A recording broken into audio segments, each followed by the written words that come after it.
Du kennst das, du wachst morgens auf und hast Schmerzen unterm Fuß, im Ballenbereich, im Fußgewölbe, in der Hacke oder in der Achillessehne. Du hast vielleicht auch schon diverse Ärzte besucht, Orthopäden und Allgemeinmediziner, hast eine Stoßwellentherapie hinter dir und vielleicht sogar Strahlentherapie bekommen. In der Diagnostik wurden Röntgen und MRT gemacht und trotzdem bist du nicht weitergekommen. Dann könnte heute genau dein Thema werden. Wir zeigen dir 3 hilfreiche Übungen, die du machen kannst, um dem zu begegnen. Auf geht's!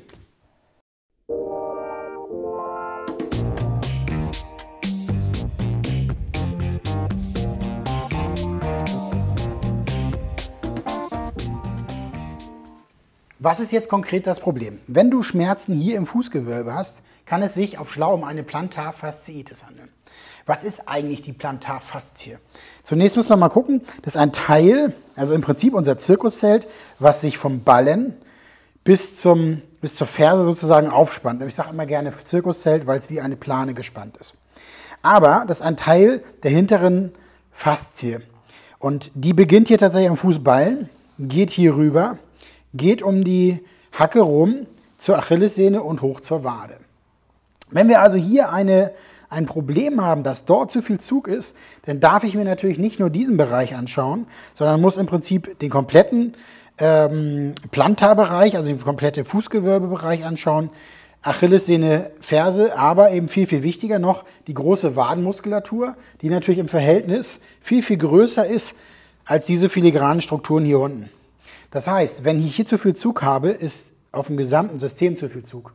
Und die Therapie ist natürlich dann so, dass ich sowohl hier als auch vor allen Dingen auf dem Wadenbereich die Spannung einmal rausnehme, damit hier wieder Ruhe reinkommt.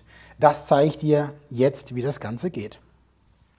Ja, als Therapeut gucke ich mir natürlich genau diesen Bereich einmal an, taste zunächst einmal das Fußgewölbe und auch die Wadenspannung. Und da gibt es tatsächlich immer so bestimmte Triggerpunkte, die man sich mal anschauen muss. Ne?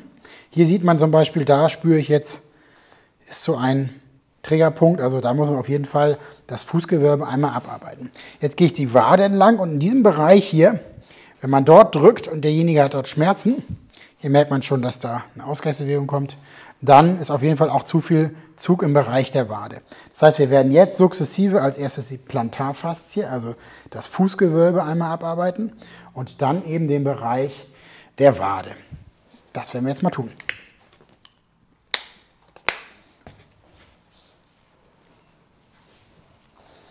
Ich nehme jetzt einen Hocker.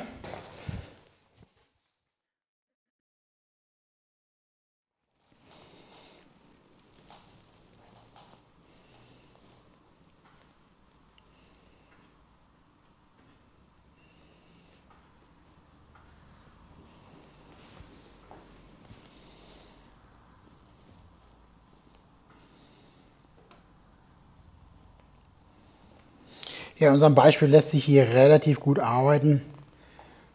Unser Model hat jetzt hier nicht so die großen Probleme, aber in diesem Bereich gibt es gerne mal Probleme. Ne? Da muss man dann gezielt nochmal nacharbeiten mit Release-Techniken.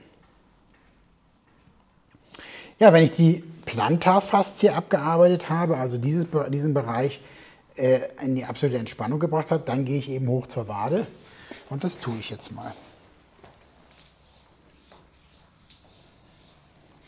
Auch hier fange ich im Prinzip an der Achillessehne an und arbeite eben hoch in die beiden Wadenbäuche und gehe jetzt hier in die Tiefe und lasse mich einfach vom Gewebe so leiten. Merke zum Beispiel, dass auf der Innenseite mehr Verklebungen sind als auf der Außenseite.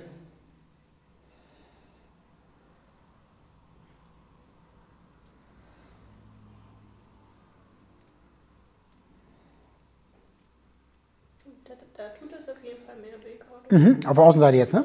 Ja, das spüre ich auch. Da hakt es auch mehr.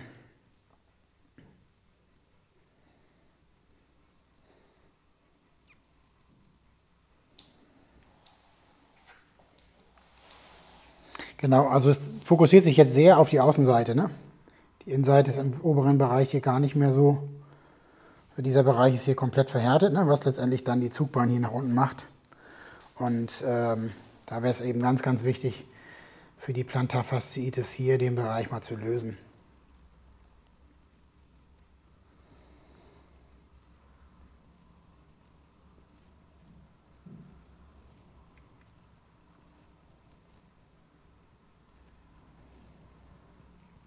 tut das auch richtig doll. Dieser Bereich hier komplett, ne? Ja.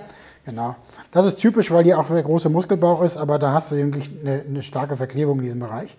Und da können wir jetzt nochmal speziell beigehen und holen nochmal ein Schröpfglas dazu. Ja, wir arbeiten jetzt hier nochmal ganz konkret, weil dieser Bereich eben der schmerzhafte Bereich ist. Und mit einer Schröpfmassage, ich nehme schön viel Öl rauf und gehe so langsam in die Region, taste mich dort vor und löse das. Und man spürt auch hier sofort, kann man das auch sehen, wenn du mal rangehst, hier sind schon die ersten Rötungen. Ne? Also dieser Bereich ist auch der am meisten, ganz im Gegensatz zu dem, der nichts hat, ist hier der Bereich, der am meisten Bedarf hat. Und da jetzt zuckt richtig das Glas, da sind richtig Verklebungen. Ne? Unangenehm, oder? Okay, ja. Also da hat man auf jeden Fall was zu arbeiten. Jetzt stellt sich das noch deutlicher raus. Einfach schlichtweg die Rötung, die jetzt rauskommt, zeigt eben, dass in diesem Bereich und hier wirklich Punkte sind. Wenn man jetzt hier reindrücken würde, würdest du genau da den Schmerzpunkt haben, ne? Oh ja, da tut es weh. Genau, also das zeigt wirklich die Haut auch ganz klar an, was da in der Tiefe los ist. Das, was ich in der Ausbildung immer erzähle, das Body Reading, also wirklich auf den Körper zu schauen, was der Körper so erzählt. Und dann nehmen wir jetzt die komplette Wade mit. Da ist es sehr unangenehm. Ja, das ist auch schon eine relativ starke Zugstufe, die wir haben. Und da sehen wir eben, dass in diesem Bereich gearbeitet werden muss und hier außen aber auch nochmal, auf der Innenseite auch nochmal. So, das ist im Prinzip der Bereich, den wir jetzt im Behandlungssetting eben deutlich mehr noch bearbeiten würden und das Ganze lösen würden. Übung Nummer 1. Stell dich einmal schulterbreit hin und nimm ein Bein nach hinten und stell es spitz erst einmal auf. Sehr gut. Und jetzt lässt du langsam die Ferse sinken zum Boden und achte darauf, dass dein Fuß nach vorne zeigt und korrigiere dich gegebenenfalls selbst. Und wenn du jetzt unten angekommen bist, spürst du vielleicht schon einen Zug in der Wade und das kannst du noch verstärken, indem du mit dem gegenüberliegenden Knie, dem vorderen Knie, nach vorne gehst und dann richtig reingehst. Sehr gut. Und dann merkst du, dass richtig ordentlich Spannung auf die Wade kommt und dort eben tatsächlich sich Verklebung lösen. Auch hier starte wieder mit einem Zugschmerz zwischen 6 und 8 und halte die Spannung dann so lange, bis sich der Zugschmerz halbiert hat, so auf 3 bis 4. Nimm dir die Zeit, die du brauchst und das machst du dann mit beiden Waden 2 bis 3 Mal täglich. Übung Nummer 2.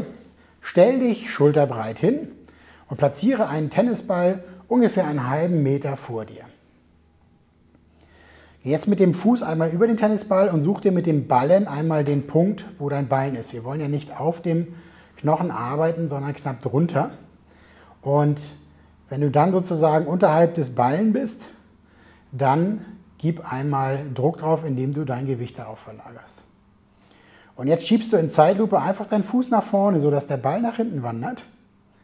So weit, bis die Ferse dich im Prinzip rausschmeißt. Wir wollen ja auch da nicht auf dem Knochen arbeiten.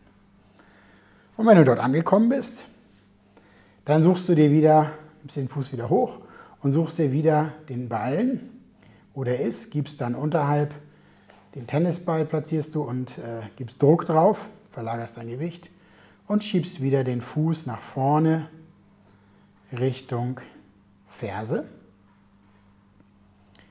bis die Ferse dich dann rausschmeißt.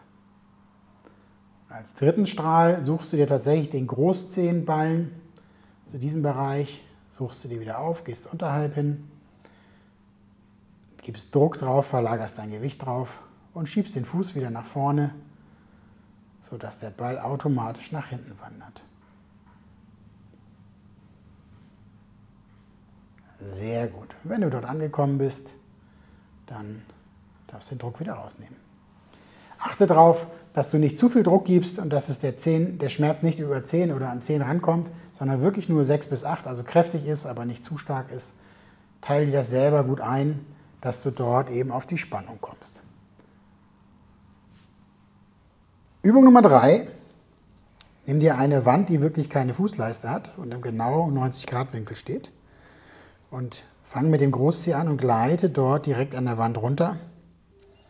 dass sich die Zehen wirklich aufstellen. Das ist eine gute Dehnung des Fußgewölbes. Und du merkst wahrscheinlich jetzt schon, dass das ordentlich reinzieht bis zur Ferse.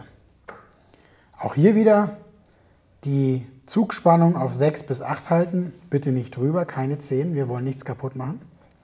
Wir wollen aber eine kräftige Dehnung erreichen. Und du hältst es so lange, wie es für dich okay ist und wie die Spannung noch da ist, bis sie deutlich sich verringert. Auf 3 bis 4 im Idealfall.